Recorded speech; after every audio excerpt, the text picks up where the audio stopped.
he's in a way, if you read between the lines, he's almost blaming you for keeping him on the air.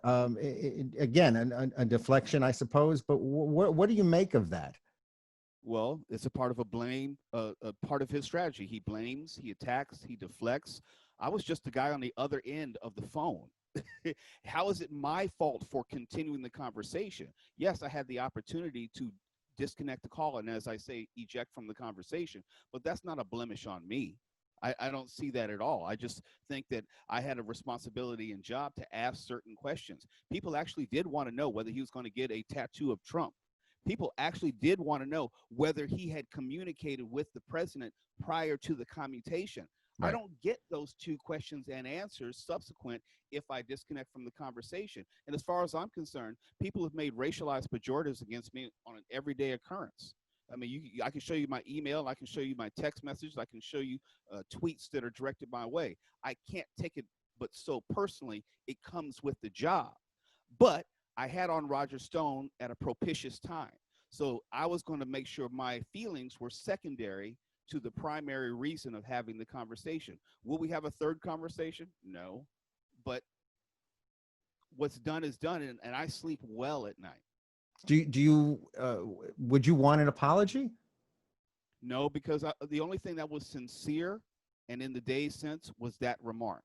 Everything he has said outside of that was PR spin. It was a personal denigration of me. And honestly, he's making money off this. He's personally fundraising. We know that he understands the value of negative fundraising. I'm quite sure he's increased his interview value just because of all the coverage he's received. We understand how this business works. He's not hurting. He's not hurt because of me. If he was, he'd be talking about a defamation suit. I've yet to see anything of the sort. Yeah, that's an interesting point, because that would be the first thing you could do. And even the president obviously has mentioned suits many times. And here, I don't even think those words have come out of Roger Stone's mouth. I don't think he said it in this interview, and I haven't read that anywhere else. No, not even the threat of it. Whenever Right. he has his forensic analysis completed, which I'm sure will say whatever he wants it to say, but the audio integrity is unassailable. And speaking of that, I noticed at the end he linked you, or tried to link you, as this cover up with Jesse Smollett, Bubba Wallace, and he put your name, and he said, "We'll see when this forensic analysis is done of the interview." I found that pretty startling, actually. It's disingenuous, if only because the only person of the three that he mentioned, since he wants to group us together, who alleged any type of racism was or hate crime was Jesse Smollett. Bubba Wallace never found a noose. It was brought to his attention by NASCAR and a member of his team. Bubba Wallace had nothing to do with that. And in this, I've never said it was a slur. I never said that Roger Stone was a racist. I just played the audio. And I said, as I said in the conversation, I will let listeners decide. I've had many conversations with news and media since then, but I've said what I've always said. Despite the headline of being called a slur, I've never alleged that it was a slur. I've called it a racial pejorative because the word Negro by itself is not a slur. But it was definitely a racial diminution of who I was in that moment, because none of my professional achievements or accolades or education mattered. The only thing he saw and wanted to acknowledge to that other person in the room was my ethnicity. And somehow I guess that meant that I was not worthy of engaging him on that level, or with that type of a contentious conversation. And he said something. I mean, I heard it and I used it in the original article. It's something about, "I'm not going to engage in an argument with that." Right. Again, that Negro. That was something along those lines. It was something along those lines like, I don't feel like arguing with this Negro. I can't believe it was like, it was like I'll put it this way. There are words which are not slurs in and of themselves. And I'm not trying to disrespect anyone. I'm just making a parallel here. So I want to be very careful. We can use the word Mexican. We can use the word Oriental. And you can use it like in terms of Oriental in relation to a rug or what have you. It's not inherently racist or a slur. But the moment you use it to demean a person, or if we were in this conversation, it's like, I don't feel like arguing with this Mexican. It can only be taken in the way that it was meant. The context and the intent are very important, and the context and intent are very clear. But going back to your question, as far as Jussie or Bubba Wallace, he is speaking to the president's base. Let's be clear. He's still working on behalf of the president and trying to deny the existence of racism in a time in which race is at the forefront of people's minds one way or the other. If you're thinking about the protests or you're thinking about police brutality, pro or against, you're going to have a visceral probably reaction to that on some level.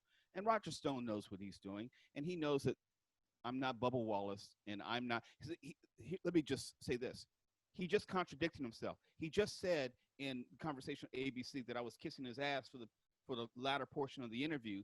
Well, if I was kissing his ass, how can I be like Jussie Smollett and Bubba Wallace right now?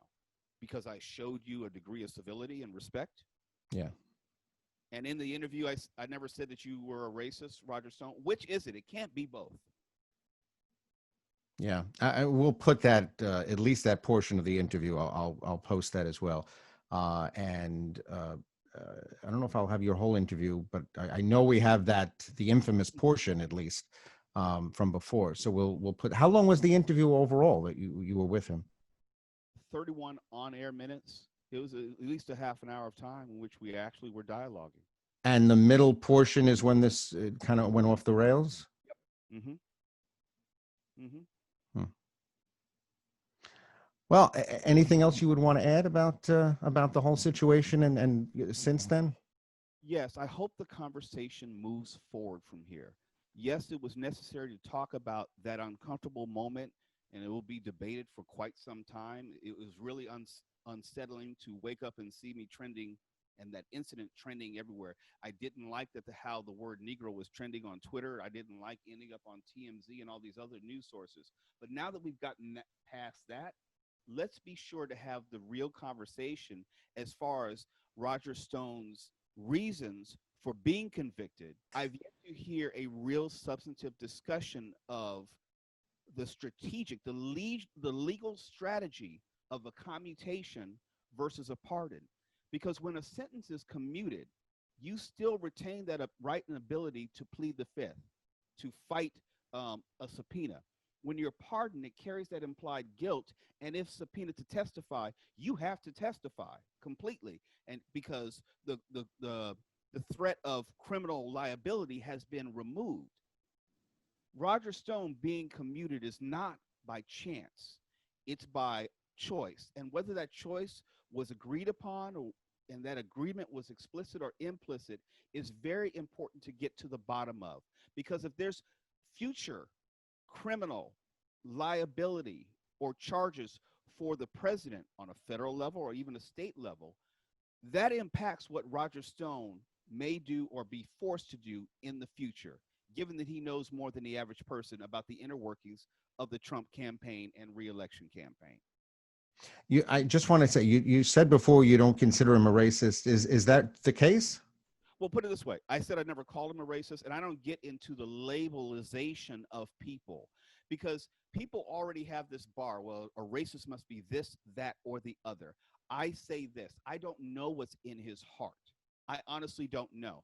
I don't know if he has active contempt and malice for Black people. I do know the audio.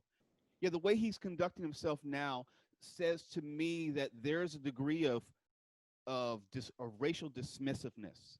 And I don't know if there's active malice and contempt in his heart for Black people, but I'm not so sure that he respects Black people in the way that we deserve. Okay, I get that completely. All right. I want to thank you for a few minutes of this. I think this was, it's an important conversation, not just what he said there, but again, going forward, it's an important topic, and I'm glad we got a few minutes to speak about it. Jerry, thank you so much for having me, and thank you to WABC. Thank you. It's Morris O'Kelly, or as you know, if you listen in Los Angeles, Mo Kelly, KFI in Los Angeles. And again, thanks again for a few minutes. Thank you, Jerry.